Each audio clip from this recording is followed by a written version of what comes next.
Ladies and gentlemen, welcome to another video. In this video, we're going to be talking about how to use ChatGPT memory feature in 2026.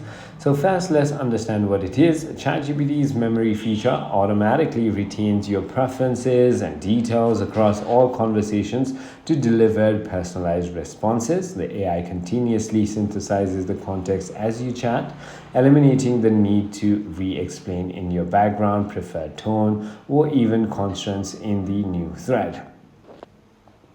Now all you need to do is click on the top left double lines icon and then click on your profile tab. Here you want to simply go ahead and tap on history or memory, and then simply go ahead and turn on reference and saved memories and reference chat history if you want to.